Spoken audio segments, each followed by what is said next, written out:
Look at the world around you. The glowing screen in your hand. The digital dashboard in your car. The blinking lights of a distant server farm. The complex medical device in a hospital.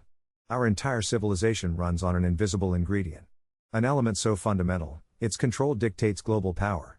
It's more valuable than gold. More strategic than oil. This is the story of that ingredient. And it's the story of a secret war being fought to control it. A war of physics, finance, and unbelievable precision. This is the blueprint for the modern world. And a revelation of how microchips are really made. It all starts with a simple idea. A switch. A component that can either block a current, or let it pass.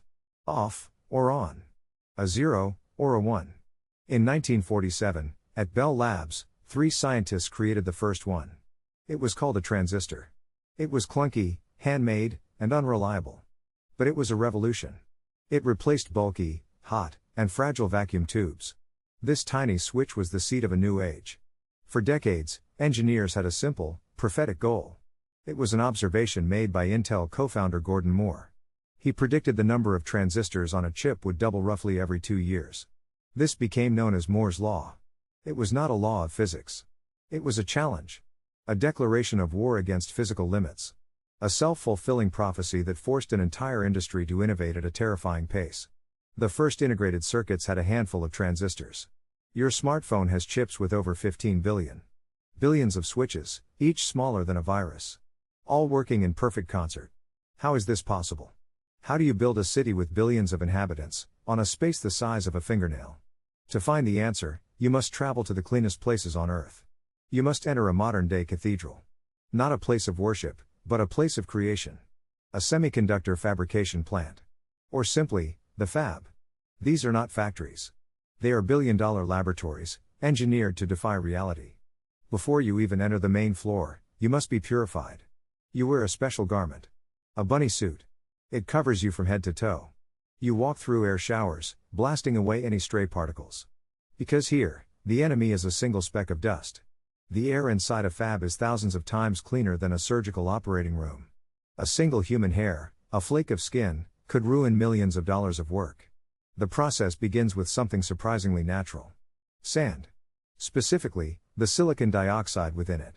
This sand is purified into near-perfect elemental silicon. It's melted at over 1,400 degrees Celsius. Then, a seed crystal is dipped into the molten pool. It is pulled out with agonizing slowness. Over days, it grows into a perfect, single crystal cylinder. This is a silicon ingot. It looks like a gray, metallic log. But it is one of the purest objects ever created by humanity. This ingot is then sliced. Using diamond-edged saws, it's cut into discs. These are called wafers. Each wafer is then polished. It is polished with chemicals and machines until it is impossibly flat. Flatter than any mirror. If a wafer were the size of the United States, the largest hill on its surface would be just a few inches tall. This perfect, sterile disc is the canvas. The real work is about to begin. It's a process called photolithography. In simple terms, it's like photography. You are using light to print a pattern onto a surface. The wafer is first coated with a light-sensitive chemical. This is called photoresist. Next comes the blueprint. This is the mask. A sheet of quartz, larger than the chip itself, with an impossibly detailed pattern of the circuit's design printed on it in chrome. It is a work of art in its own right. A single flaw here is a flaw on every single chip made with it. Now, the light. The mask is placed between a light source and the wafer. Light shines through the transparent parts of the mask. It hits the photoresist on the wafer below. This changes the chemical structure. For decades, engineers used deep ultraviolet light, or DUV. This light has a very short wavelength. It allowed them to print incredibly small features. But Moore's law demanded smaller. And smaller. And smaller. DUV light was hitting a physical wall. Its wavelength was too big to print the next generation of transistors. The industry faced a crisis. Moore's law was about to die. Unless someone could harness an entirely new kind of light. A light that barely exists in nature. This is where the secret war intensifies. And where the most complex machine ever built by humans enters the story. It is called a UV lithography machine. Extreme ultraviolet. Only one company in the world can build it. A Dutch firm named ASML. Each machine costs over $200 million. It weighs 180 tons. It requires multiple cargo jets to transport. Inside this technological leviathan, a process of staggering violence unfolds. It begins with a generator firing tiny droplets of molten tin. Each droplet is smaller than the width of a human hair. They are fired into a vacuum chamber. As a droplet reaches the exact center of the chamber, two separate lasers blast it. The first laser flattens the droplet into a pancake shape. An infinitesimal fraction of a second later, the main laser strikes. This is a CO2 laser of immense power. The laser hit vaporizes the tin. It creates a plasma. A ball of superheated gas, hotter than the surface of the sun. This plasma emits a brilliant flash of light. A light across many wavelengths. Including the one they need. Extreme ultraviolet light. This happens 50,000 times. Every single second. Firing a laser at a microscopic tin droplet, 50,000 times a second, to create a star in a box. But UV light is fragile. It's absorbed by almost everything, even air. So the entire process must happen in a perfect vacuum. And it cannot be focused with lenses. It must be guided by mirrors. These are not ordinary mirrors. They are made by the German optics giant, Zeiss. They are the most precise mirrors ever conceived. Layers of silicon and molybdenum, laid down with atomic accuracy. If you scaled one of these mirrors to the size of Germany, the largest imperfection would be less than 1/10 of a millimeter high. These mirrors collect the UV light from the plasma explosion. They focus it into a precise beam. That beam passes through the mask. And it prints the circuit design onto the wafer. A design with features just a few nanometers wide. This is the heart of the modern world. A controlled starburst, channeled by perfect mirrors, to print cities of transistors. Once the pattern is printed, other processes take over. Powerful gases etch away the exposed parts of the wafer, carving trenches and gates. Then, another process called doping fires atoms of other elements into the silicon crystal. This changes its electrical properties. It creates the final transistor. This entire cycle, coating, printing, etching, doping, is repeated hundreds of times. Layer upon layer upon layer. Building up the complex, three-dimensional structure of a modern chip. After weeks, the wafer is finally complete. It holds hundreds of individual chips, called dies.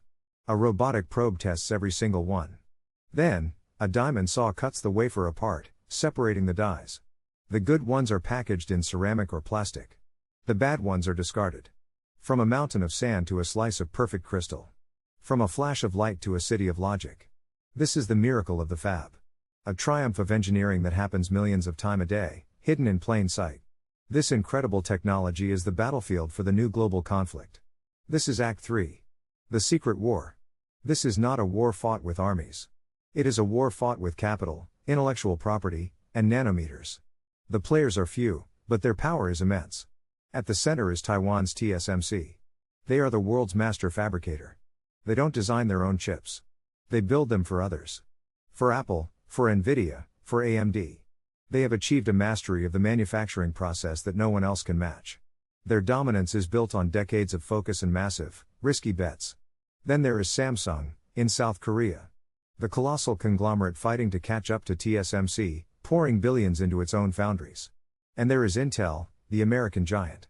The company that pioneered the microchip. The company that gave us Moore's Law. For decades, Intel designed and manufactured its own chips, dominating the industry. But they stumbled in the transition to the most advanced nodes. They fell behind. Now, they are spending tens of billions to fight their way back. This is not just corporate competition. It is geopolitics. The world has woken up to a terrifying reality.